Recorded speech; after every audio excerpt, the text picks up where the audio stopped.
pesanan terbaru juga bisa ditambahkan. Jika terdapat pilihan menu yang memiliki modifier, Anda dapat memilih sesuai keinginan pelanggan. Untuk proses pembayaran, pelanggan bisa melakukan pembayaran dengan uang tunai atau kartu. Apabila pelanggan memilih membayar menggunakan tunai, maka tinggal masukkan nominal uang yang diberikan. Setelahnya akan muncul tampilan bahwa transaksi sudah selesai dan struk pembayaran akan tercetak. Jika pelanggan ingin mendapat salinan struk pembayaran, struk bisa juga dikirim melalui email ke email pelanggan. Untuk bisa mencetak struk pembayaran maupun dapur, Anda perlu mengatur koneksi dengan printer melalui toolbar di ujung kiri dengan memilih menu pengaturan. Proses settlement atau rekap kas di tiap akhir shift atau hari juga bisa dibuat menjadi sangat mudah oleh Pawun. Caranya adalah dengan mengklik toolbar di ujung kiri dan memilih menu Kelola Kas. Kemudian isikan kas masuk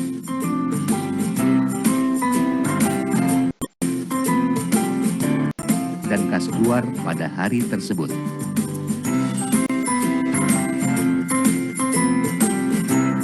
Setelah itu, pilih menu rekap kas dan masukkan total uang yang dipegang pada saat itu, baik yang tunai maupun menggunakan kartu. Anda akan mendapat ringkasan penjualan dari hari tersebut. Apabila terdapat pergantian shift, maka Anda bisa dengan mudah mengganti operator dengan menekan toolbar di ujung kiri dan memilih menu ganti operator. Semua data yang sudah diproses akan masuk ke server dan dapat diakses oleh pemilik usaha dari manapun dan kapanpun. Dengan Pawun, berjualan jadi lebih mudah dan tidak repot.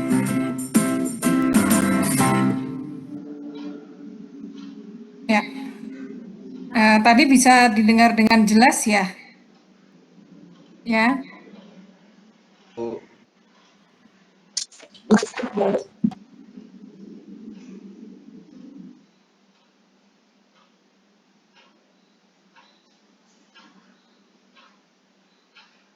Ya. Tadi bisa dilihat dengan jelas? Ya, Bu. Oke. Apa sudah ada yang familiar dengan sistem ini? Ada yang pernah mungkin pakai? Belum ada ya? Ya, Rika bagaimana?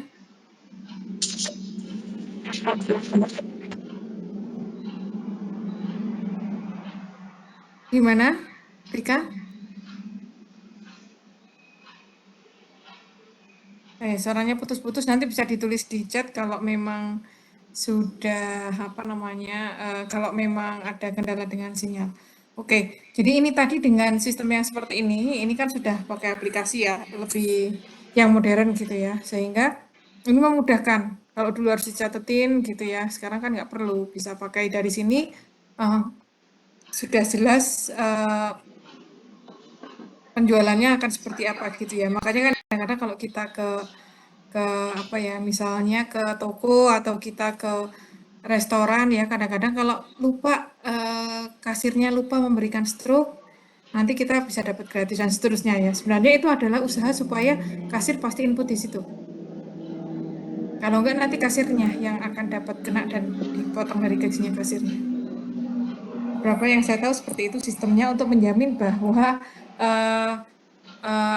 semua penjualan itu diinputkan. Kalau tidak kan bisa aja nggak diinputkan ya di situ kan, misalnya seperti itu. Jadi kan harus, kalau nggak ada struk pembelian, maka pembelian Anda gratis misalnya. Dan nanti yang menanggung adalah si kasirnya, seperti itu.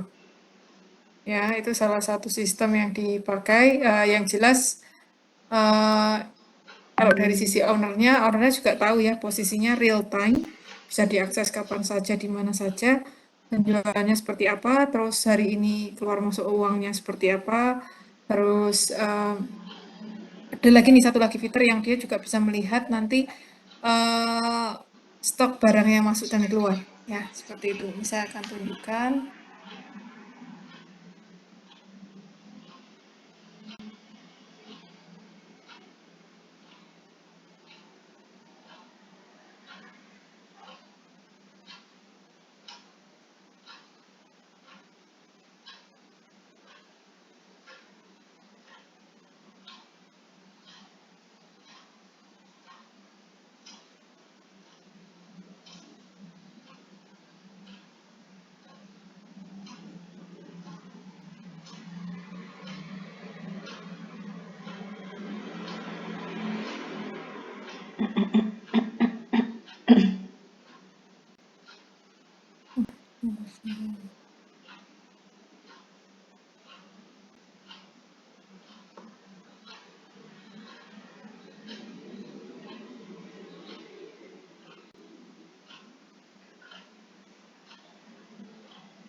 Halo Sobat Paun, video ini akan menjelaskan informasi lengkap tentang cara mengelola stok masuk dan stok keluar di dashboard Paun. Simak ulasan lengkapnya ya. Selain bisa digunakan untuk bertransaksi jual beli, Paun juga memiliki fitur inventory yang bisa memudahkan proses pengelolaan stok produk yang dijual dan bahan baku. Pengelolaannya mudah dan praktis banget loh. Opsi pertama yang bisa diakses di menu inventory adalah kartu stok. Pada menu ini, kamu bisa melihat laju stok produk dan bahan baku yang terjadi di outlet kamu. Dengan penyajian data yang real-time, kamu bisa mengetahui jumlah stok yang lebih tepat dan akurat. Untuk pencarian data yang lebih optimal, kamu bisa memfilter pencarian berdasarkan beberapa kriteria seperti outlet, tanggal, kategori, dan nama produk. Tersedia juga opsi ekspor untuk mengunduh data kartu stok dalam format Excel. Selanjutnya, kamu bisa masuk ke menu stok masuk yang bisa mencatat seluruh data stok produk dan bahan baku yang masuk ke outlet atau gudang. Silakan klik tombol di kanan atas untuk memulai menambahkan stok masuk. Setelah diklik, kamu bisa langsung melengkapi data yang diperlukan seperti memilih outlet, tanggal stok masuk, dan menuliskan keterangan di kolom catatan. Setelah itu, pilih produk yang stoknya ingin ditambahkan, lalu masukkan jumlah dan harga satuan produknya, lalu simpan saat selesai. Selain menambahkan stok masuk secara manual, kamu juga bisa menambahkan stok melalui fitur impor stok masuk. Silakan klik tombol impor stok masuk, unduh template dalam format Excel, lalu lengkapi data produk yang stoknya ingin diimpor. Kamu bisa menambahkan stok produk dalam jumlah banyak secara bersamaan. Data lengkap, silakan masuk ke menu impor stok masuk, lalu unggah file Excel tersebut. Selamat, data stok kamu sudah berhasil diimpor. Selain stok masuk, kamu juga bisa mencatat laju stok keluar yang ada di outlet atau gudang. Stok keluar biasanya digunakan apabila terdapat produk yang rusak atau tidak bisa dijual kembali. Caranya, masuk ke menu stok keluar dan klik tombol tambah stok keluar untuk mulai pencatatannya. Jika sudah disimpan, maka stok akhir di outlet kamu akan langsung berkurang. Gimana Sobat Paun? Mudah kan? Untuk pertanyaan seputar penggunaan. Ya, ini salah satu aplikasi yang bisa membantu ya. Tadi selain keuangan juga ke persediaan barang gitu ya. Jadi memang kalau usahanya sudah besar kan nggak mungkin catatannya manual, ada yang lupa dan seterusnya. Dengan ini tadi kan lebih mudah gitu ya. Salah satunya. Kemudian bisa dilihat tadi yang lain-lainnya bisa dibandingkan. Ya. Oke, jadi itu secara umum bagaimana sih mengatur keuangan di bisnis. Ya, dengan tadi dipisahkan rekening pribadi dan bisnis, itu juga akan penting untuk kan gini, untuk membuat laporan. Mestinya akuntan dia punya akses ke apa itu istilahnya rekening koran ya. Jadi tanggal berapa, keluar berapa, masuk berapa dan seterusnya. Nah, kalau itu rekening pribadi kita, itu kan nanti kita memberikan data konfidensial ke yang lain. Kalau ini kan rekeningnya sudah rekening bisnis dan itu memang sebagai dasar laporan keuangan dari rekening koran rekening tersebut ya. Jadi ini kalau rekening sudah pisah kan lebih bebas lagi untuk memberikan itu ya, rekening korannya seperti apa. Gitu ya. Ada juga yang sistemnya berapapun keuntungannya dari usahanya, supaya dia usahanya selalu berkembang, kan memang ada pemisahan untuk pos pengembangan usaha misalnya gitu ya. Nah, jadi si ownernya itu sistemnya digaji dari bisnis itu. Ya, jadi akan selalu tetap setiap bulannya, walaupun naik ataupun turun usahanya gitu ya. Kan jadi lebih lebih apa namanya lebih jelas gitu ya. Kalau enggak kan kadang dia menderita rugi, kadang dia menderita apa sih ownernya juga kalau pas dia untungnya banyak, semua keuntungan diambil untuk pribadi gitu ya. Bisa jadi kan seperti itu juga ya. Gitu. Jadi untuk pengembangan usahanya kurang gitu. Nah, kalau untuk di penentuan harga misalnya, salah satunya dari untuk yang perhitungan keuangan kan mestinya menghitung harga pokok produksi dan juga harga penjualan, ya kan? Kira-kira gimana sih caranya menghitung harga pokok produksi? HPP, mungkin bisa menuliskan kolom chat atau bisa raise hand live.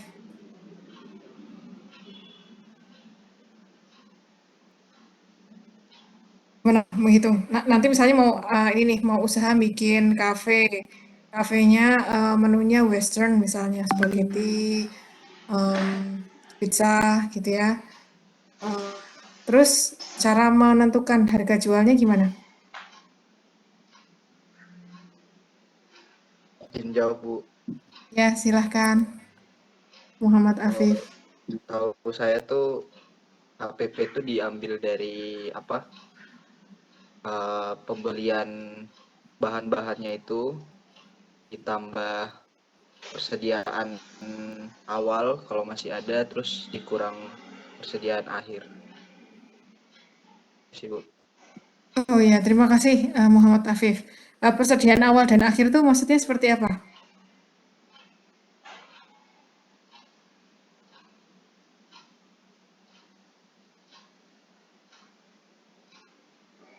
Persediaan awal tuh setahu saya yang ketika kita mengawali usaha, Mhm. nah stok yang dibeli di awal itu Bu. Kalau yang persediaan akhir tuh eh, yang masih tersedia pada akhir kita penjual kayak gitu sih Bu.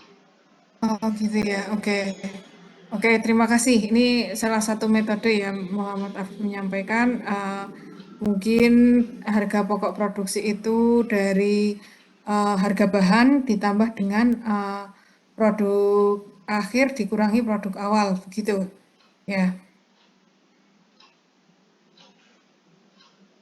saya belum, ya terus terang saya belum familiar dengan sistem yang seperti itu. Kalau yang saya tahu HPP itu dibuat dari harga bahan-bahan tentu saja untuk produk ya, terutama makanan. Kemudian ditambahkan harga tenaga. Kemudian harga utilitas, listrik, air, dan seterusnya. Kemudian ditambahkan harga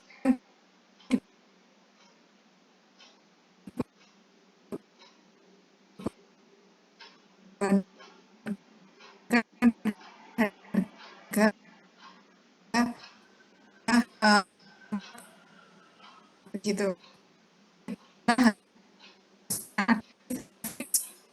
Variabel.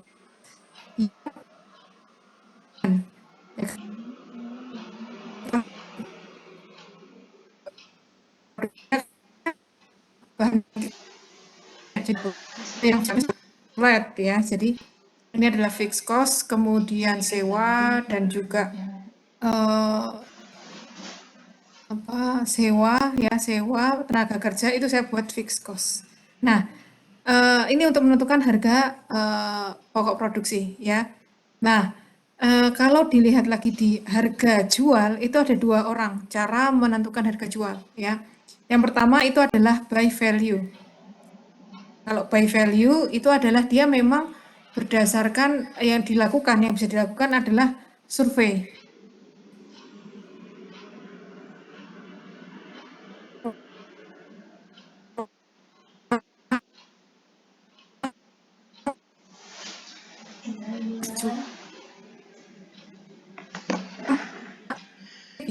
yang tadi dilakukan dengan survei biasanya. Ya, atau dia dengan gini, produk saya itu kan dia premium ya, didesain semuanya premium dan seterusnya. Kalau sekarang yang di luar sudah ada harganya itu yang biasa itu 50.000, berarti saya mungkin 60 atau 70.000. Nah, itu masih by value. Tapi ada orang yang menghitung dengan tadi harga pokok produksi dikalikan 3. Biasanya gitu, harga pokok produksi tadi dimasukkan kan? Bukan harga pokok produksi kalikan 3. Biasanya beberapa pengusaha kuliner itu memasukkan gini, harga bahan dikali 3.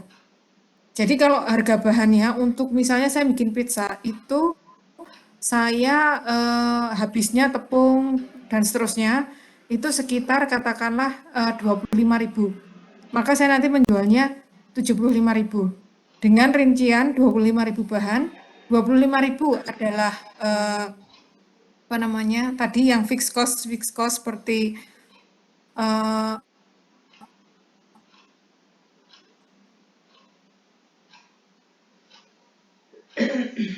seperti itu ya, yang cara yang dipraktekkan paling banyak dipraktekkan itu ada seperti itu, harga bahan dikalikan 3 itu untuk menentukan harga jual.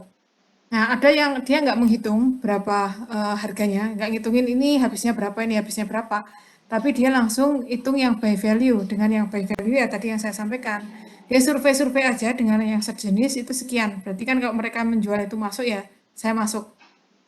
Ada yang mengambil cara seperti itu ya. Jadi ada 2 cara menentukan. Kalau ingat yang dilakukan di catering yang besar kemarin itu kita di Labaika Catering ya, yang mereka lakukan adalah by menghitung cost-nya. Jadi dia hitung betul-betul masing-masing misalnya menu itu sebenarnya habis berapa sih? Misalnya satu menu ya, dagingnya berapa, sayurnya berapa, cabenya berapa, bawang merah berapa. Nah, terus itu dihitung cost-nya seperti itu ya. Terus nanti ada rumusnya, kalau harga pokok produksi sekian, harga jualnya mau berapa. Itu masih cost ya, seperti itu. Jadi ada 2 cara. Nah, ini nanti kalau yang kemarin seperti disampaikan oleh Bu Mutiara, keuntungan kalau kita membuat by cost, maka dia harganya itu bisa lebih fleksibel. Kalau memang bahan dasarnya naik, bisa dimasukkan input di Excel itu. Oh, dia naik misalnya, ya kan?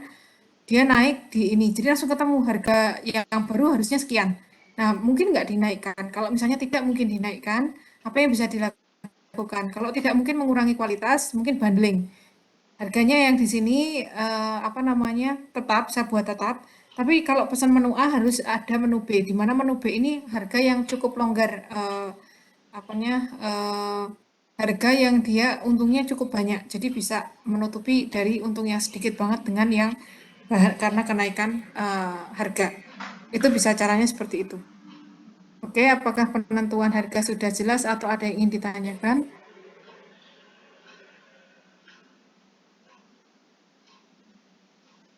Silahkan kalau ada yang mau bertanya.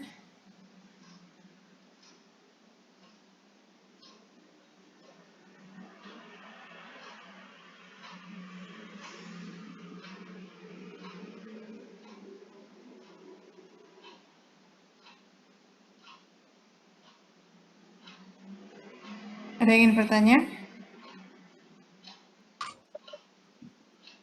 Apakah sudah cukup jelas?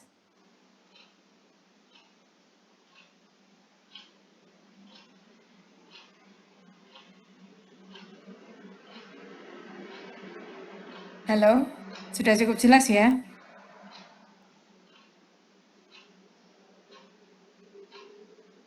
Oke, kalau sudah saya akan menunjukkan contoh-contoh laporannya ya. Laporannya seperti apa sih gitu. Nah, untuk melihat laporannya kita bisa melihat di sini. Sudah PowerPoint ya, oke. Ini adalah contoh laporan rugi laba. Itu seperti ini ya, laporan rugi laba itu pendapatan berapa, dari penjualan, dari bla bla bla bla bla berapa, kemudian harga pokok produksi yang tadi saya sampaikan, bahan berapa, bumbu dan seterusnya, kemudian biayanya apa saja ya, Nah, nanti total HPP dan total biaya ini adalah pengurang dari total pendapatan. Sehingga labanya akan kita peroleh. Ini simpel banget sih. Menurut saya setiap orang yang mau usaha pasti tahu caranya ini ya. Jadi semua dipisahkan aja semua pendapatannya berapa, kemudian ya pengeluarannya apa. Intinya begitu ya. Nanti kan ketemu labanya. Oke. Yang paling simpel. Kemudian ini adalah laporan neraca. Nah, kalau neraca ini tidak hanya dari yang tadi cash flow-nya, tapi kita juga tahu misalnya di sini ada uang di kas ada berapa, eh, kita punya piutang enggak gitu ya. Kemudian ada aktiva lancar, aktiva tetap seperti itu ya. Kemudian utang. Nah, dan seterusnya. Jadi kalau ini lebih ke arah laporan neraca tuh kondisi kekayaan gitu ya. Gitu, seperti itu. Ya kalau laba tadi kan lebih ke arah laba tahunan ya, tapi kemudian kondisi yang lebih global seperti apa gitu. Kemudian laporan arus kas. Nah, ini tadi dia lebih ke arah kan tadi ada ya salah satunya di aktiva itu kas keluar, kas masuk. Nah, di sini ada rinciannya. Nanti arus kas dari investasi kah, dari pendanaan kah, atau dari apa penjualan kah dan seterusnya. Seperti itu ya, laporan arus kas. Maaf nih nggak terlalu kelihatan jelas ya. Saya ambil nih untuk laporan kepemilikan saham. Jadi intinya sahamnya itu sekarang posisinya berapa, siapa pemiliknya gitu ya. Berapa persen share-nya pemilik satu dan yang lainnya. Oke. Nah, tadi kita sudah tahu ya kira-kira pokoknya kalau kita punya usaha gitu ya. Yang perlu kita ingat, satu, rekening dipisah. Kemudian dua, kita harus dibantu dengan tahu cash flow in, cash flow out. Bisa salah satunya dengan aplikasi ya, bantuan seperti itu untuk dibuatkan laporan keuangan.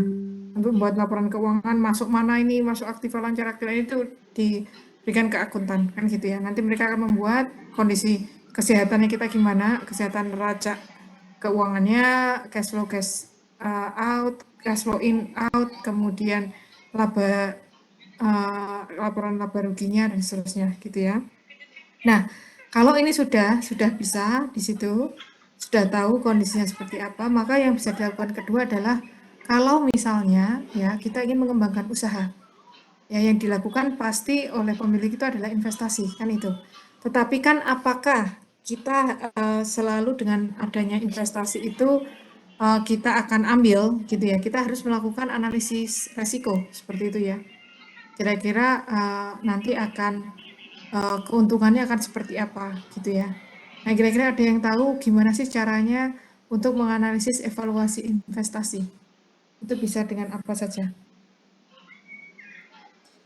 Atau misalnya gini nih, saya punya modal, tapi saya nggak punya waktu untuk menjalankan usaha. Atau saya punya modal, saya ingin buka lagi cabang yang baru. Nah, ini bisa dipakai nih, evaluasi investasi. Kalau misalnya saya adalah investor ya, saya maksudnya punya uang tapi nggak punya waktu untuk menjalankan usaha. Kemudian ada beberapa proposal yang datang ke saya. Saya mau invest kemana nih, gitu ya misalnya. Itu gimana cara evaluasinya?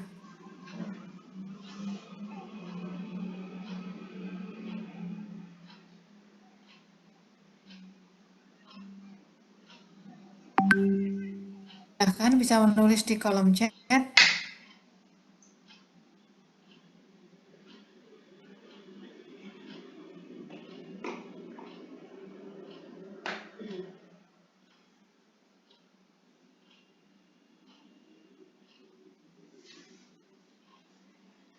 Halo, atau ada yang raise hand mungkin? Gimana sih melihat laporan keuangan? Betul. Salah satunya memang melihat laporan keuangan ya, bisa melihat tadi itu laba ruginya gimana ya.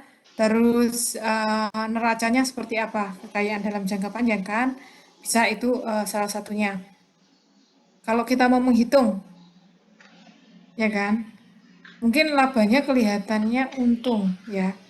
Dilihat di situ untung, oke, kita bisa mungkin invest gitu ya. Tapi misalnya ini adalah usaha yang belum dijalankan tapi sudah ada idenya, sudah ada bisnis plan-nya. Akan seperti ini. Gitu ya. Maka yang kita akan evaluasi dari mana?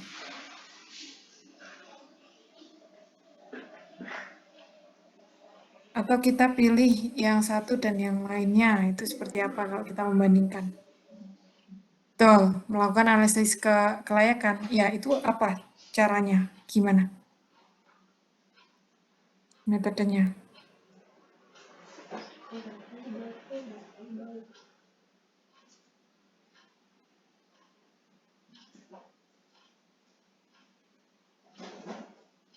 Ya, kalau misalnya ini adalah kita sudah punya usaha ya, sudah punya usaha kemudian mau invest lagi untuk mengembangkan, yang pertama adalah kira-kira apakah dengan investasi tersebut misalnya mesin yang baru ya, itu bisa memberikan manfaat ekonomi terhadap perusahaan, seberapa besar manfaatnya.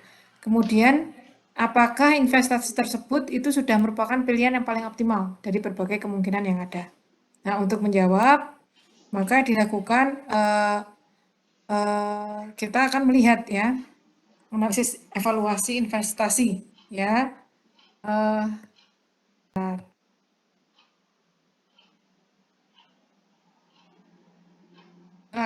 kemudian kalau yang kedua tentu saja kita membandingkan ya kelayakannya dibandingkan dengan biaya dibandingkan dengan alternatif yang lain.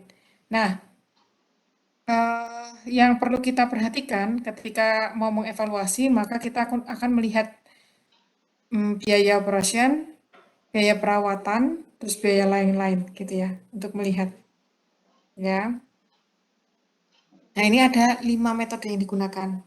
Ada metode net present value, ada metode benefit cost ratio atau BCR, ada metode internal rate of return IRR, metode payback period, ada metode annual equivalent.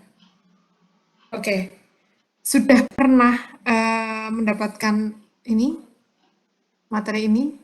Siapa yang merasa belum pernah dengar? Kalau nggak ada yang jawab berarti semua sudah ya. Yang belum pernah dengar istilah-istilah ini. Sudah di ekonomi teknik. Ya, ya berarti mungkin saya nggak akan menjelaskan di detail sekali ya. Mungkin at glance kalau gitu ya. Kalau sudah ada di mata kuliah ekonomi teknik. Ini ada yang dari luar juga kan? Gimana kalau yang dari luar?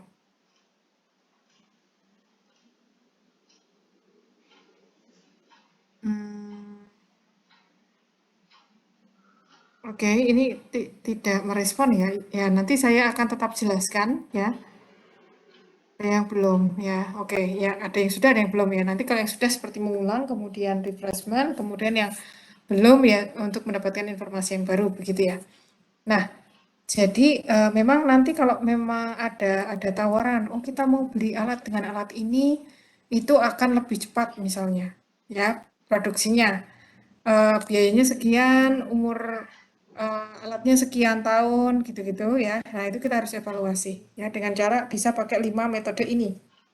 Dan tadi disampaikan adalah biaya itu ya, termasuk kalau kita misalnya sekarang masih apa misalnya ya, misalnya ada yang usaha sudah mulai usahanya masih di rumah misalnya gitu ya, masih jadi satu dengan rumah.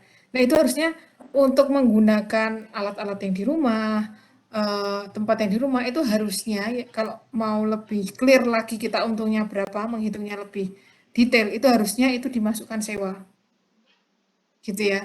Jadi misalnya kita masih pakai nih, kalau ada yang ngambil nanti kewirausahaan 2, bikin bisnis plan ya, bikin bisnis plan dan sampai menjalankan bisnis itu, kadang nggak dimasukkan itu adalah biaya peralatan dan biaya sewa tempat. Karena lebih pakai, oh ini kan tempatnya di tempat orang tuanya, gitu kan, dapur rumah yang dipakai. Nah, kalau itu kondisinya nanti betulan usaha kan nggak bisa gitu, pasti kita akan menyewa. Jadi harusnya sudah tahu dari awal supaya keuntungan yang didapatkan di laporan laba rugi itu betul-betul sangat apa namanya real ya yang sebenarnya didapatkan ya, yaitu dengan satu mesti harus dihitung tenaga kerja meskipun itu kita sendiri yang melakukan, kemudian dihitung juga sewa alat lah istilahnya gitu ya, atau sewa tempat gitu ya. Meskipun alatnya sudah ada sebelumnya, misalnya kita pakai di rumah bawa gitu, karena ketika itu rusak kan kita harus beli yang baru, harus ganti. Jadi itu sudah harus dipersiapkan biayanya gitu ya. Nah, biasanya dengan mengevaluasi 5 metode ini sebetulnya akan memberikan rekomendasi hasil yang sama. dari 5-5 ini ya, dengan metode 5 ini. Tetapi informasi spesifik yang diberikan itu berbeda. Misalnya, kalau untuk metode internal rate of return, ini yang kita tahu adalah informasinya nanti kemampuan mengembalikan modal itu berapa persen. Ya, kalau dia misalnya 30 atau 40%, ya kan, oh berarti itu tinggi. Dia bisa ngembaliin modal yang tadi awalnya dikeluarkan, ya. Kalau IRR itu lebih nanti luarnya adalah persen dari atau kemampuan usaha itu mengembalikan modal, berapa persen keuntungan, ya, dalam bentuk persen. Kalau metode payback period itu istilahnya berapa waktu yang dibutuhkan supaya kembali modal. Bisa tahun, bisa bulan, gitu ya. Jadi waktu yang diberikan, kalau yang di depan tadi bunga, ya. Yang J itu bunga, yang D itu waktu, ya. Kemudian yang A ini adalah lebih ke arah memberikan informasi labanya itu sekarang itu kira-kira berapa kalau dirupiahkan. Karena gini, mungkin kalian perlu tahu ya bahwa kalau setiap mestinya kan juga sudah aware ya. Jadi setiap tahun itu harga itu selalu mengalami inflasi ya, naik terus kan. Jadi kalau saya bilang keuntungan saya tahun depan itu 10 juta, nilai sekarang tuh belum tentu 10 juta. Ya kan? Kira-kira lebih kecil atau lebih besar? Kalau saya bilang keuntungan saya di tahun depan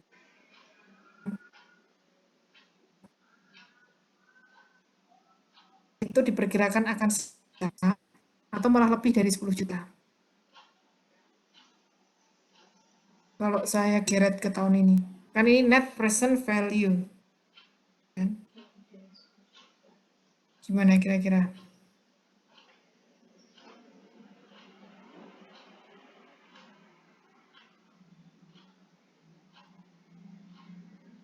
Silahkan di kolom chat.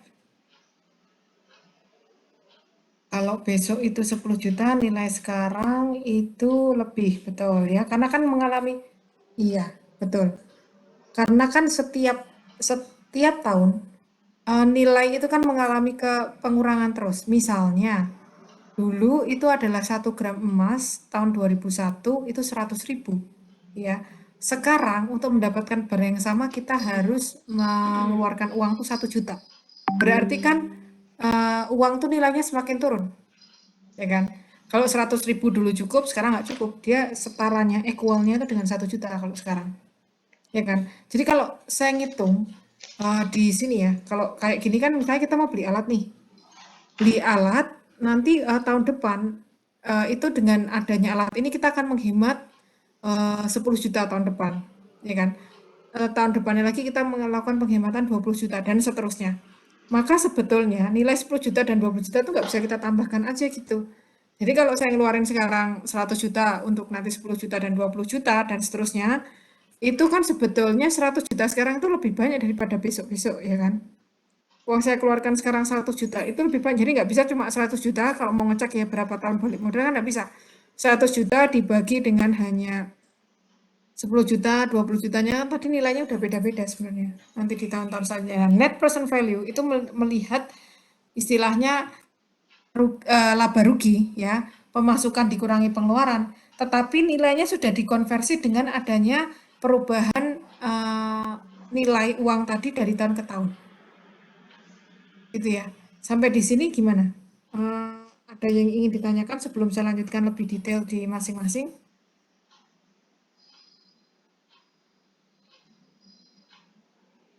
Sudah cukup jelas? Atau boleh bertanya, boleh chat private, boleh chat to everyone. Suara saya masuk ya?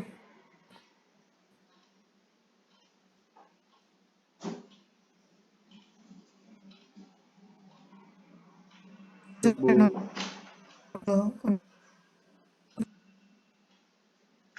Halo? Kalau tidak direspon saya jadi Masuk, nggak Bu. tahu nih. Suara saya masuk nggak? Masuk, Bu.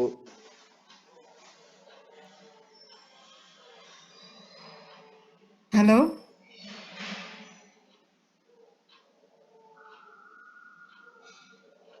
Halo, suara saya masuk nggak ya? Masuk, Bu.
Selamat siang.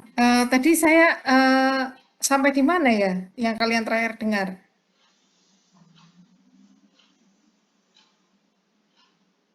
Sampai net present value, Bu.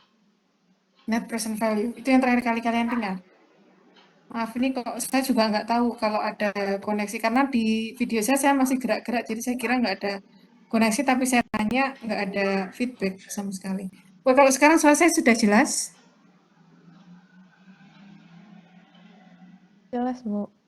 Oke. Saya agak deg-degan kalau nggak ada respon tuh. Antara masalah koneksi atau memang belum direspon ya. Jadi harap meresponnya segera gitu ya. At least bisa juga pakai icon ya. Jadi saya tahu kalau kalian masih bersama saya. Oke. Nah, selanjutnya kalau net present value intinya persis seperti menghitung laba rugi. Jadi kita melihat berapa sih yang masuk dan berapa yang keluar gitu ya. Jadi labanya adalah yang masuk dikurangi pengeluaran. Tetapi semuanya nilainya sudah dikonversikan di tahun yang sama, yaitu sekarang, tahun sekarang. Misalnya pendapatan yang tahun-tahun depan, seperti tadi yang saya sampaikan, uang itu nilainya semakin turun semakin hari. Nah, sehingga kalau kita nambahkan tuh nggak bisa langsung ditambahkan aja gitu, tetapi harus kita konversi dulu. Setaranya berapa dengan tahun ini? 10 juta misalnya. Setaranya tahun ini berapa? Dan seterusnya gitu ya. Jadi ada 5 metode ini ya. Ada 5 metode ini, kemudian semuanya sebenarnya kalau dipakai itu akan menghasilkan rekomendasi yang sama, menguntungkan atau tidak. Tetapi kalau memang nanti dicek semuanya itu punya informasi yang sendiri-sendiri tergantung kita. Kita pengennya paling mudah kan orang akan tanya, "Berapa lama balik modalnya?" Kan gitu ya kalau menawarkan investasi atau berapa sih bunganya dari situ. Menguntungkan saya invest di situ atau saya pakai misalnya saya simpan aja uangnya di deposito atau saya simpan aja di tabungan kan juga akan mendapatkan bunga. Kan begitu ya. Nah, kalau sebetulnya ya biasanya usaha-usaha ini asalkan dia lebih tinggi daripada bunga bank ya seperti itu kan berarti dia menguntungkan, lebih untung. Tapi kadang-kadang orang berpikir kalau menanamkan investasi di satu usaha yang real itu kita harus pilih-pilih ya kan yang memang bonafit yang apa karena walaupun dia high return tapi kan kadang dia high risk juga. Bisa aja dia rugi. Nah, kalau misalnya seperti ditabung ya, dia dapatnya kecil sih, misalnya cuma 1% atau 2%, tapi akan selalu gitu, nggak mungkin akan apa namanya, nggak mungkin malah berkurang ya kan, kalau rugi pun nggak akan dikurangkan ke kita kan gitu.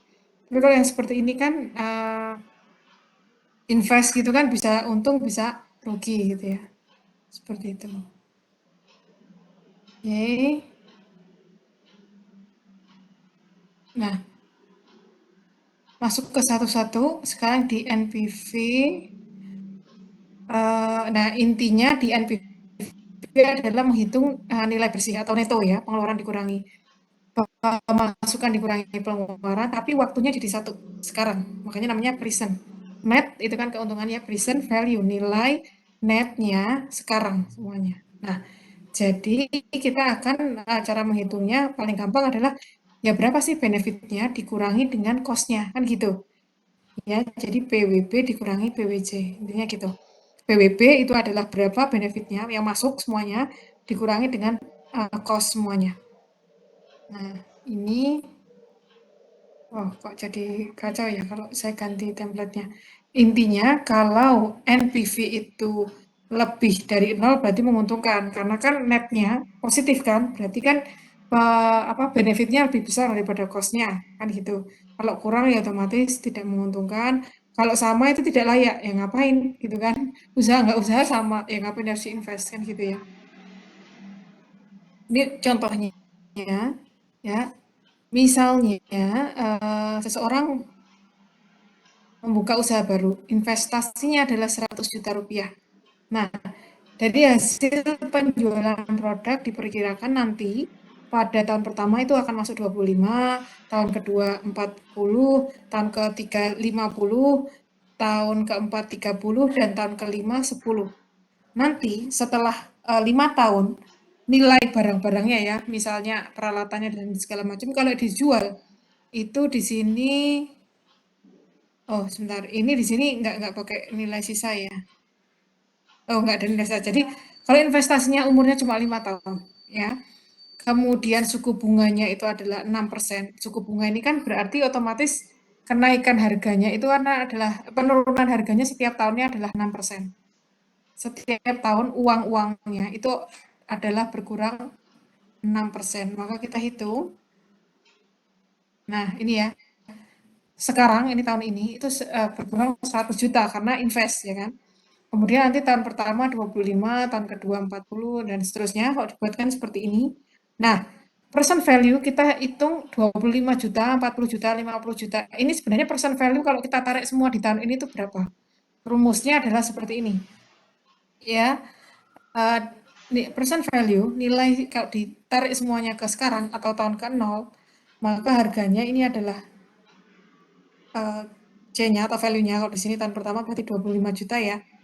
Kemudian 1 plus R. R itu adalah tadi investnya adalah 6% ya, bunganya tadi 6%. Kemudian T-nya adalah tahunnya. Nah, dibuat seperti ini rumusnya ya.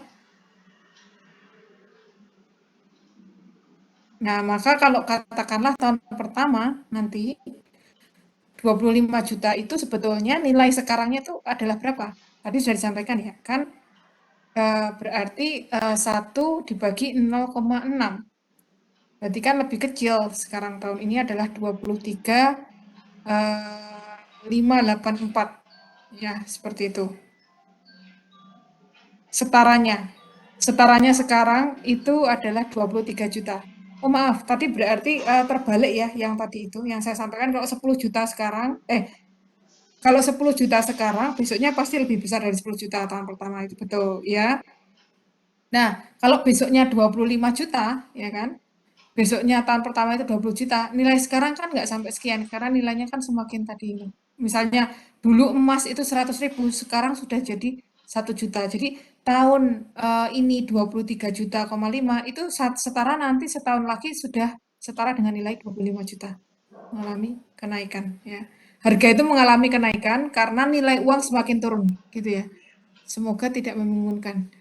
Harga kan selalu naik, ya enggak? Kayak emas dulu 100.000, sekarang 1 juta, ya kan? Harga naik karena nilai uang semakin turun, ya kan?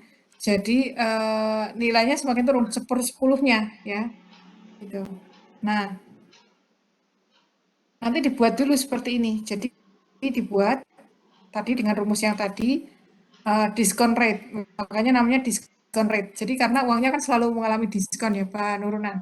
Jadi 40 juta di tahun kedua, 2 tahun lagi, itu setara kalau uangnya sekarang tuh 35 juta. Dihitung terus gitu, sehingga di jumlah itu akan ketemu angka sekian. Ya, 132 sekian. Nah, sehingga sekarang kan yang saya investkan adalah 100.000.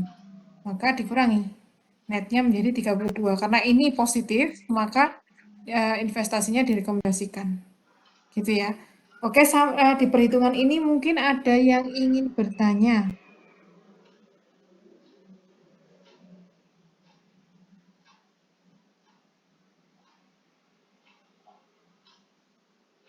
Sudah jelas?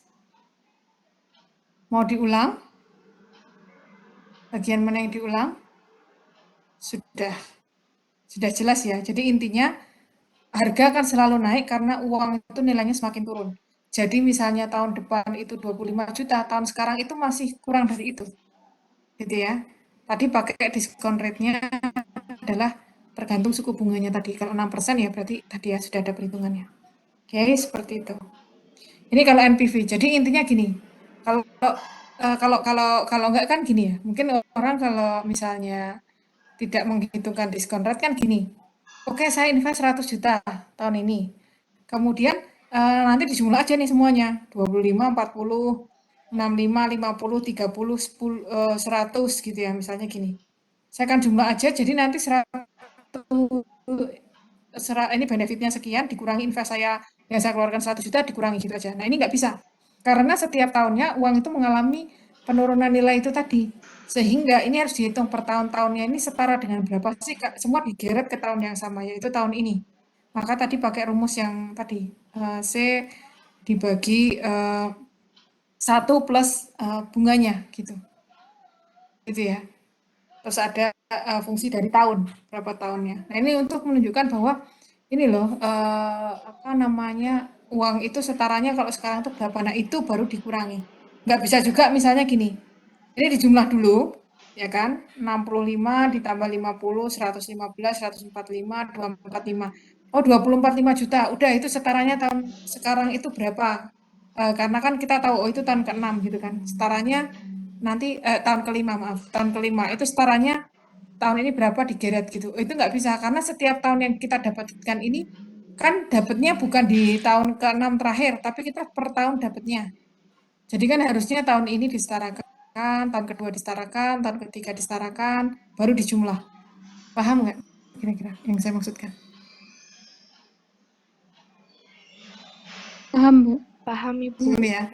Ya, jadi nggak bisa digeret semuanya, terus nanti baru dikonversi tahun ini berapa, karena kan ini pendapatan di masing-masing tahun, ya, gitu. Ya, sudah clear? Bu, saya izin bertanya, Bu. Ya, silahkan. Ini Bisa berarti kita nggak ngelihat kurs dolar gitu ya, Bu? Mungkin maksudnya kayak dulu kan juga pernah kayak dolar itu, rupiah itu termasuk tinggi gitu, Bu. Lebih tinggi dari dolar waktu tahun berapa ya? Kalau nggak salah saya pernah lihat tahun 60-an gitu. Nah, misalkan itu terjadi lagi gitu, berarti apakah ini nggak mengacu itu juga seperti itu, Bu?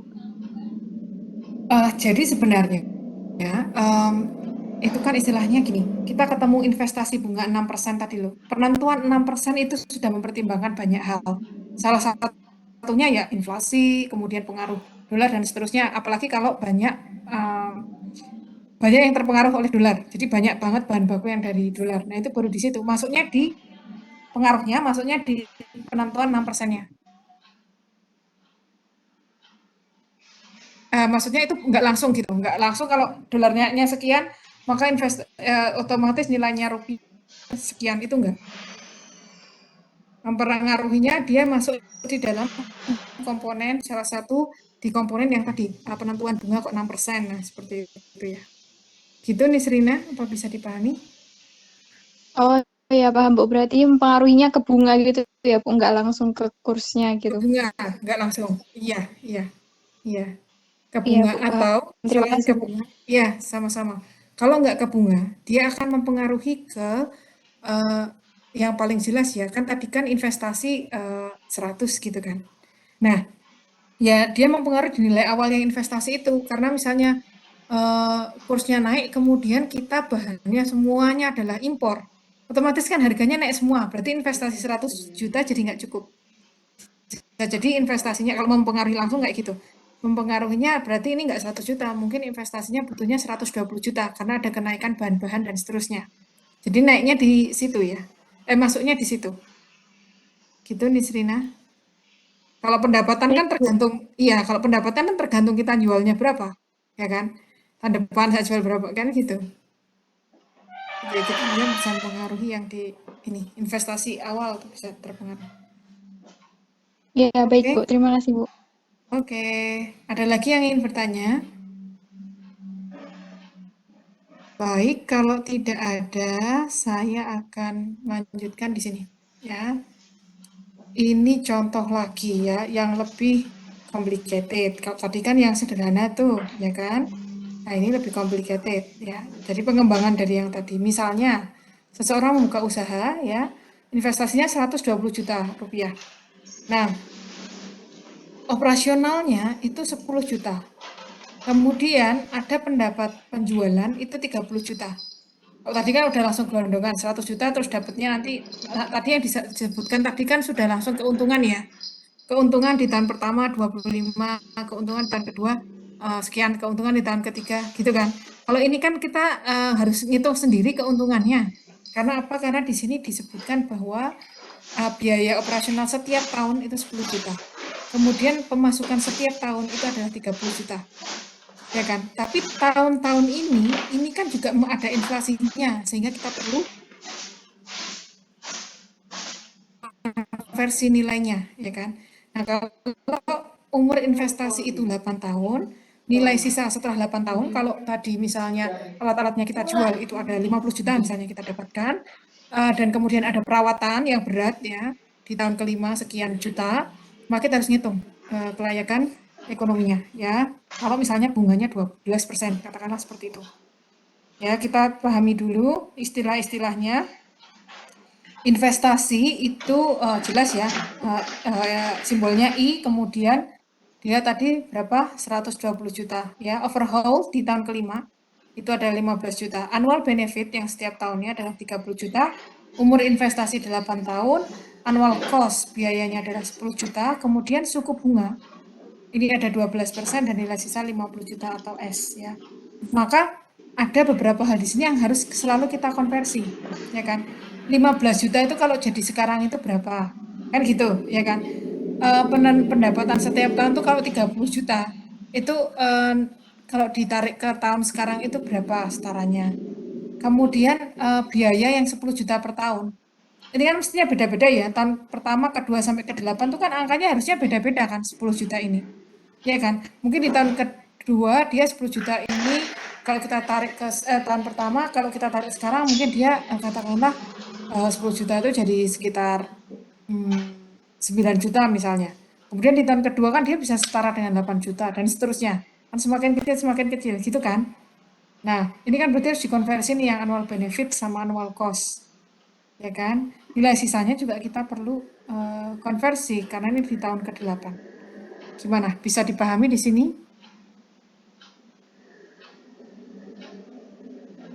tahu ya kenapa harus dikonversi, karena tadi nilai uang itu selalu turun. Jadi kita harus selalu konversi untuk setaranya tahun ini tuh berapa. Intinya begitu ya. Bisa dipahami? Bisa, Bu. Oke. Nah, ini ya, kalau dibuat bagan tuh seperti ini. Sekarang di tahun ke-0 ini berkurang 120 juta sebagai investasi. Kemudian annual cost-nya 10 juta, jadi ini akan keluar setiap tahun. Kemudian annual benefit yang perkiraan akan masuk itu setiap tahun adalah 30 juta. Nilai sisa adalah 50 juta dan overhaul atau perawatan beratnya adalah 15 juta dan itu di tahun kelima. Maka kita buat kembali ke prinsipnya, namanya net present value. Net itu adalah seperti bersihnya, netonya, ya kan? Berarti semua pemasukan dikurangi pengeluaran. Sekarang kita lihat potensi pemasukan itu apa, ya? Potensi pemasukan yang kita lihat jelas annual benefit, ya kan? Setiap tahunnya berapa. Dan apa lagi kira-kira? Yang jadi pemasukan, kira-kira apa? Nilai sisanya, Bu. Betul, nilai sisa. Ya kan kalau kita jual kan jadi pemasukan. Maka di sini adalah minus investasi, ya kan? Ditambah pemasukannya adalah berapa? Pemasukannya di sini adalah tadi annual benefit ditambah nilai sisa. Pengurangnya apa ya? Jelas cost dan perawatan, kan gitu. Cost per tahunnya berapa dan perawatan. Nah, ini kemudian kita konversi. Ini ditambahi minus investasi dulu. Kenapa kok ditambahi minus investasi? Ya karena kan kita tadi ngitung net. Ya kan, misalnya keuntungannya nanti kita dapat 110 juta. Tapi kan awalnya kita ngeluarin dulu 100 juta. Berarti kan sebenarnya keuntungan kita tuh hanya 10 juta kan gitu. Maka di sini ada minus I atau minus investasi di awal. Jadi minus investasi di awal dalam hal ini minus 120, kemudian ditambah dengan 30 dikalikan pengkonversinya ya supaya dia setara. Ini sudah ada tabelnya, nanti tabel bunga majemuk nanti saya tunjukkan bagaimana cara membacanya. Di sini sudah ada langsung ketemu angka konversinya ya. Ditambah 50 terus angka konversi lagi ya. Kalau di sini P per A artinya gini, dia annual setiap tahun ya kan. Kalau P per F adalah nilai persen yang sekarang, F future. Jadi kalau hanya di satu terjadi di satu aja, ini kan setelah tahun ke-8, ini kan terjadi di tahun ke-8 aja, ya kan sisanya bukan di setiap tahun. Jadi bukan annual, tapi jadinya P per future. Sama seperti overhaul. Overhaulnya kan hanya terjadi di tahun ke-5. Maka di sini bukan P per A karena nggak setiap tahun, tapi P per F, nilai future-nya. Gitu ya, P per F. Kemudian di sini diketahui apa namanya investasi sama E-nya ini adalah bunganya ya, kemudian N adalah tahunnya. Nah setelah dihitung ya ini seperti ini, misalnya ini menjadi minus 120 ditambah 30, nilai konversinya didapatkan tabel sekian, 50 dikalikan konversinya sekian dan seterusnya, maka didapatkan masih minus 9,956. Jadi layak atau enggak kalau masih minus? Layak tidak? Jawabannya sebenarnya obviously ya berarti pasti tidak layak kan gitu. Ya. Nah sehingga di sini kita perlu kita sudah tahu ya oh hasilnya tidak layak kan gitu dari NPV-nya. Nah kemudian kita akan lihat bagaimana sih menghitung tadi kok bisa dapat angka konversinya. Nah ini kita bisa lihat tadi kan P per A ya, P per annual. Terus tadi rate-nya investasinya adalah 12%. Tadi waktunya 8, sehingga kita lihat P per A yang 8. Nilainya adalah 4,968. Ya, tadi ya sudah ditulis 4,968. Kemudian yang satunya lagi P per F. Jadi kita hanya mempelajari P per A sama P per F kan gitu. Ya, P per F ya yang ini P per F I-nya 12, N-nya adalah 8 ya. Sisanya tadi di 8, angka 8. Maka ini menjadi di sini P per F, kemudian tahunnya 8. Nah, di sini ya, 0,4308. Kemudian Yang satunya lagi paper F, tapi kan tahunnya 5, tadi perawatannya di tahun ke-5 kan. Nah, jadi ini kita lihat kalau yang di tahun ke-5 0,567. Nah, seperti ini. Oke, baru nanti dimasukkan angkanya. Oke, sampai di sini ada yang ingin ditanyakan, apakah sudah cukup jelas?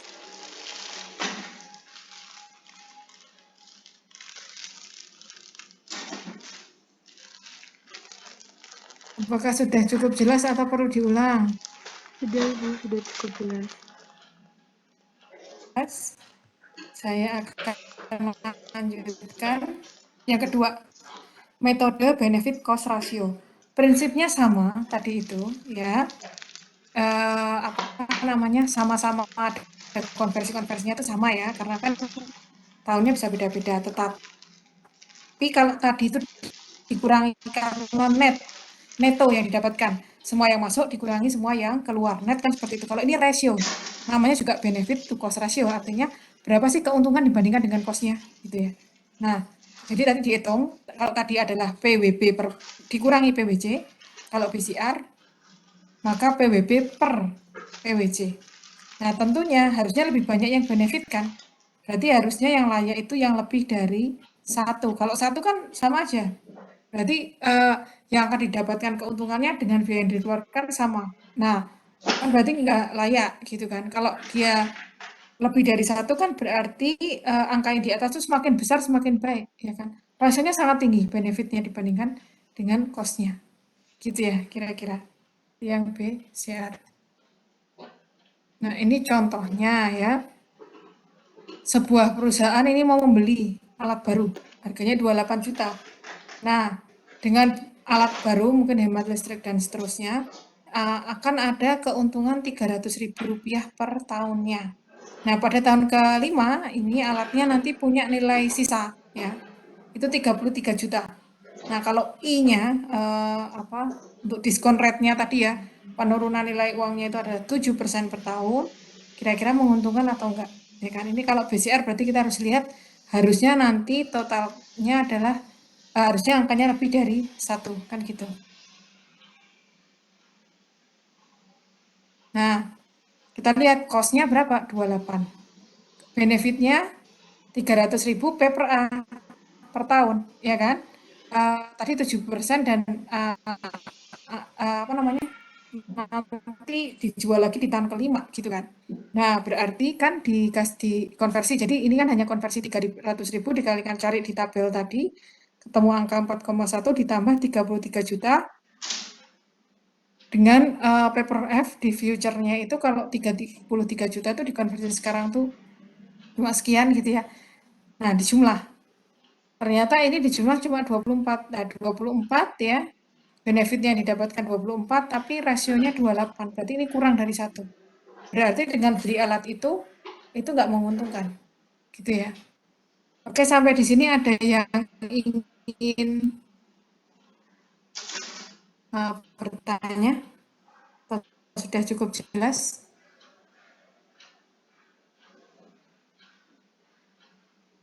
Oke, kalau sudah cukup jelas, saya akan jadi raise hand aja nggak apa-apa ya, atau bisa chat private ke saya ya, kalau memang ada yang ingin ditanyakan.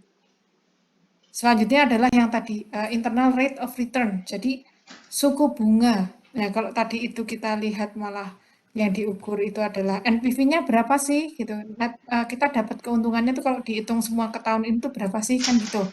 Nah, kalau internal rate of return ini justru kita pengen tahu berapa sih bunga yang akan kita dapatkan. Jadi I-nya yang ditanyakan. I-nya ya. I-nya yang ditanyakan. Tadi kan kita cari NPV. Kalau ini sekarang I-nya berapa sih kalau NPV-nya 0. Gitu ya. Artinya kalau bahasa Jawanya itu bakbo, atau kalau bahasa Indonesianya itu kalau sudah semua yang dikeluarkan itu sudah sama dengan yang dimasukkan. Jadi kan netnya 0. Ya, seperti itu. Nah, ini intinya nanti memberikan informasi bahwa setiap tahun dia keuntungannya akan berapa persen. Bahasa mudahnya seperti itu. Dengan IRR itu setiap tahun dia akan mendapatkan keuntungan berapa persen. Ya, kemampuan bisnis itu mengembalikan makanya return kan, rate of return, mengembalikan modalnya itu seberapa kuat gitu. Sehingga kalau semakin tinggi, ya maka semakin cepat pengembaliannya. Makanya ada orang yang konversi IRR dengan payback of time. Jadi semakin tinggi persentase benefitnya, otomatis kan dia akan semakin cepat balik modalnya, gitu ya. Ini kalau kita mau lihat dia menarik atau enggak evaluasi kelayakannya, maka kita lihat bahwa kemampuan pengembalian modal dari usaha ini itu harus lebih besar daripada bunga bank, kan gitu. Kalau enggak kan orang mikir kasih aja ke bunga bank yang udah stabil, kita nggak resiko akan berkurang menanggung kerugian. Kalau di sini kan bisa aja dia rugi kan gitu, ya kan? Nah, IRR-nya harus lebih besar, ya kan? IRR-nya cuma lebih besar sedikit juga belum tentu menguntungkan ya dari mata investor, gitu. Bisa aja dia taruh di yang lebih stabil, gitu ya. Nah, ini contohnya ya, kalau umur investasi itu cuma 1 tahun. Gini, jadi ada satu proyek yang nilai investasinya itu 100 juta. Kemudian hanya untuk 1 tahun. Nanti di akhir proyek akan menghasilkan 130 juta.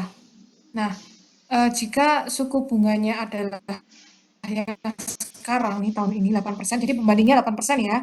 Kalau taruh di bank, ini nanti saya akan dapat 8%. Kalau yang di sini berapa nih? Ya kan? Nah, maka cara perhitungannya adalah ini ya, diminta mengevaluasi NPV dan IRR. Untuk NPV, ya kan, tadi minus 100, ya kan, karena investasinya ditambah 130 juta, itu sebenarnya nilainya sekarang itu berapa? Jadi dikonversi 130 dibagi menjadi 1 plus 0,08. Ketemunya ternyata dia adalah plus ya, 20 juta. Berarti NPV lebih besar dari 0. Di sini aset, ya kan, berdasarkan NPV. Sekarang pakai IRR. Oke, kalau pakai IRR, perhitungannya kan berarti gini, 0, NPV-nya kan 0. Tadi dikatakan kan bahwa IRR itu kalau pas kondisi dia yang keluar sama dengan yang dimasuk, ya kan, 0 kan NPV-nya. Pada saat 0, itu R-nya berapa? Gitu kan. Nah, setelah dilakukan perhitungan, maka R-nya di sini ketemu 30%, katakanlah gitu. Nah, 30% tadi kan jauh lebih besar daripada 8% bunga yang ditawarkan oleh bank. Maka dia akan accept. Ya, karena lebih besar IRR daripada MARR. Gitu ya, sampai di sini ada yang ingin ditanyakan? Ada yang mau ditanyakan sampai di sini? Sudah jelas? Apakah sudah jelas? Belum ada, Ibu. Sudah, Bu. Jelas ya, oke. Kemudian ada metode annual equivalent. Jadi kalau yang tadi awalnya kan kita seperti ini ya, pakai yang non-annual. Kita mengkonversinya itu pokoknya nanti tahun pertama, semakin lama kan nilai uang kan semakin berkurang ya, seperti ini. Nggak tetap, ya kan. Kalau annual equivalent ini dibuat tetap setiap tahunnya, gitu ya. Nah, nanti ada rumusnya seperti ini, ya, dibuat uniform, jadi akan selalu sama terus, ya, dengan perhitungan. Kemudian kalau misalnya masih sama tadi ya, masih sama ini, soalnya masih sama yang 100, ini soal yang tadi 120 tadi loh, yang ini soalnya. Nah, soal ini, tapi tahunnya nanti dibuat sama terus. Maka kita bisa menghitungnya akan seperti ini contohnya. Ya, bahwa yang pertama adalah mesti minus investasi, ya kan? Investasi ini kalau dibuat jadi setiap tahun jadi berapa ya? Jadi dikonversi dia. Jadi investasinya aja dikonversi. Kemudian selalu ya annual benefit yang masuk dulu kan. Dikurangi dengan yang pengeluarannya tadi overhaul, perawatan, nilai sisa dan seterusnya ya. Kalau yang di sini adalah annual benefit-nya berapa, kemudian nilai sisa masuk pemasukan ya. Jadi yang masuk di sini adalah minus investasi ditambah nilai annual benefit ya. Annual benefit-nya karena di situ tadi kan disebutkan pemasukannya akan 30 juta per tahun, jadi langsung 30 juta. Nggak dikonversi, karena yang mau dipakai ini kan annual equivalent. Equivalent setiap tahunnya berapa. Jadi semua dikonversi ke setiap tahunnya itu berapa. Kalau yang tadi kan kita nggak mengkonversi ke setiap tahunnya berapa, tapi kan kita tadi kan mengkonversinya adalah justru nilai totalnya tuh nilai totalnya, bukan per tahunnya. Contohnya, kalau yang investasi ini tadi 120 kan kita akan tuliskan minus 120 kan yang tadi, ya kan. Tapi kalau yang di sini kan dikonversi minus 120 itu jadinya per tahunnya berapa? Kan gitu. Jadi malah dikonversi ke semuanya jadi per tahun. Gitu ya. Maka yang annual benefit ini tadi nggak dikonversi karena ini kan benar sudah per tahun. Pemasukan pengeluarannya juga minus 10 per tahun kan tadi.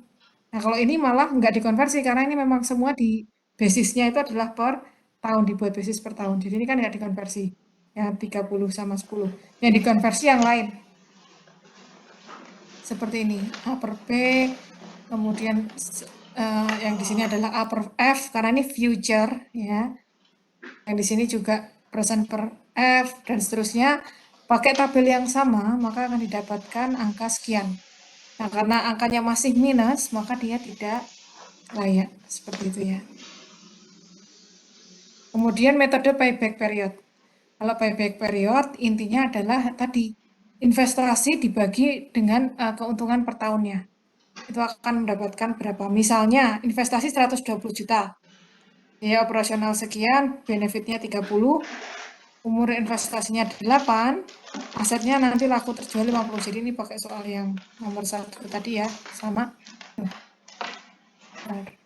Nah, maka kalau dihitung akan seperti ini. Nanti ya, kalau dihitung investasinya kan 120, ya kan tadi. Kemudian kita annual benefit, ini kan benefit.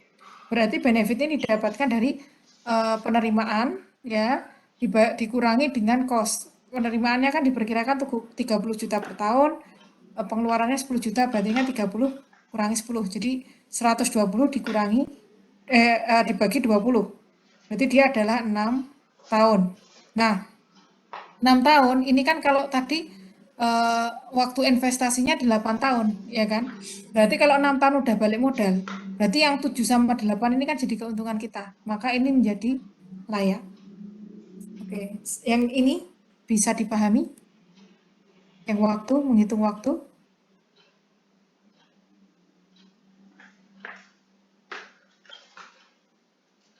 Jadi intinya rumusnya investasi dibagi annual benefit. Nanti kita hitung benefitnya. Benefitnya per tahun tuh berapa ya? Kan pemasukan dikurangi pengeluaran, kayak gitu. Ya sudah 120 dibagi 20, 6 tahun. Padahal tadi waktu investasinya adalah 8 tahun, kan gitu. Berarti kalau di 6 tahun kita udah balik modal, yang 7 dan 8 full keuntungan untuk kita. Gitu ya? Bisa? Oke? Bisa dipahami, Bu. Oke, saya lanjutkan. Nah, ini kalau misalnya ada alternatif ya. Alternatif, nah ini kita bagaimana membandingkannya. Misalnya ABC ini, kalian akan pilih yang mana? Kalau misalnya ya, mau bikin bisnis, kira-kira ada 3 nih. Bisnis plan-nya roti, minuman, atau frozen food. Nah, dari modal itu ada terkumpul 1 miliar. Tapi karena cuma 1 miliar, ini cuma bisa 1. Nah, mau milih yang mana nih? Kalau perkiraan pemasukannya untuk masing-masing bisnis ABC ini adalah seperti ini. Kira-kira pilih yang mana? A, B, atau C?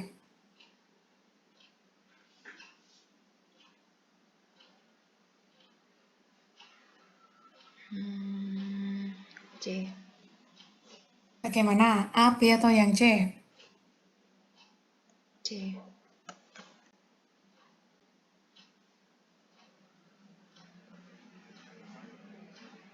Kalau pakai payback periodnya yang A berapa?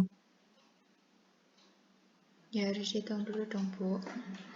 Pasangannya 1 miliar itu balik modalnya di tahun keberapa kalau mau pakai yang A? tahun pertama. Ayo dihitung.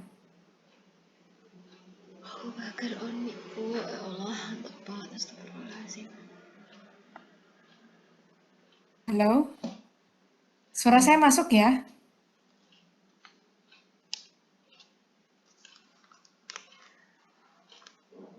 Masuk, oke. Berapa?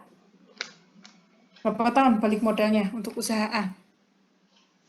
Tahun pertama udah 400, tahun kedua 400, tahun ketiga 400. Kan berarti 1 miliar sendiri. Kalau payback time ini dia tidak memperhitungkan rate itu ya. Jadi dia langsung dibagi. Ini kan contohnya dia juga langsung dibagi kan, yang contohnya. Jadi langsung saja berarti dia di tahun kedua itu 800 kan uangnya. Kemudian di tahun 2,5. Nah, ini dia kan sudah 1 miliar karena kan nanti di sini 2 tambah cukup 200 aja kan yang dari tahun ketiga untuk mengembalikan modal, jadi separuhnya. Jadi ini 2,5.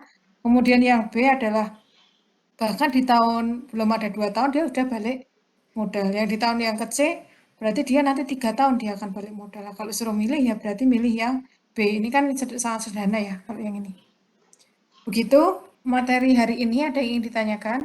Oh, itu tuh payback periodnya. Udah enough, Bu. Gimana? Apakah sudah jelas? Dari saya sudah jelas, Bu. Ya, silakan. Itu Sudah? Oke. Baik, kalau tidak ada pertanyaan akan saya akhiri kuliahnya. Selamat pagi. Wassalamualaikum warahmatullahi wabarakatuh.